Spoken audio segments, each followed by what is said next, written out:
В Ингушетии празднуют 15-летие образования республики. Сейчас в столице идут народные гуляния, а вечером обещают концерт.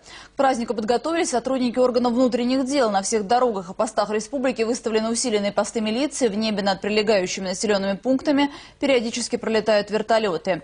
И на прямой связи со студией наш корреспондент Ольга Кири. Она следит за началом торжеств. Ольга, вам слово. Юлия, торжества по случаю 15-летия Республики Ингушетия начались еще накануне вечером с открытия выставки художников Северного Кавказа. Затем состоялся концерт ансамбля Ингушетии, ансамбля пляски. И то, что не было запланировано в программе, это стало настоящим сюрпризом для жителей республики – выступление группы «Ела». Сегодня с самого утра начались автобусные экскурсии по Ингушетии. Здесь очень много достопримечательностей, в особенности мистические древние сторожевые башни в горах Джейракского района.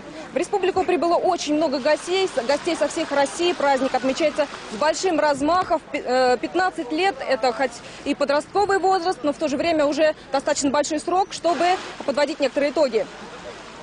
15 лет – это сравнительно небольшой такой период, если брать в рамках исторического такого развития.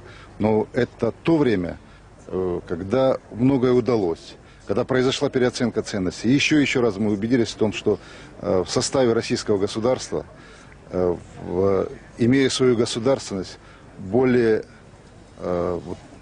качественно, более эффективно можно развиваться, и мы сегодня свидетелями являемся того, что происходит в Ингушетии именно вот этого направления. Ну а здесь, на площади в Магасе, полным ходом идут приготовления к праздничному параду и демонстрации. Монтируется импровизированная сценическая площадка. На сегодняшний вечер Магас – центр праздничных мероприятий, и жители съезжаются именно сюда, к комплексу правительственных зданий.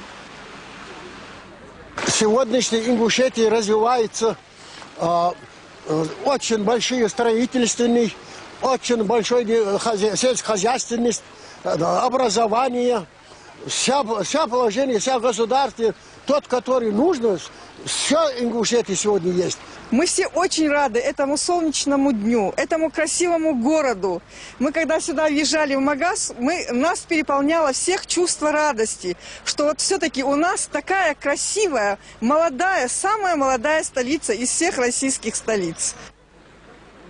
В Магас поступили телеграммы от президента России Владимира Путина, министра иностранных дел Российской Федерации Сергея Лаврова, патриарха Московского и всея Руси Алексея II, из посольств Польши, Венгрии, Швеции, Боснии и Герцеговины, а также стран СНГ. А завершатся праздничные мероприятия сегодня поздно вечером праздничным фейерверком. Юлия?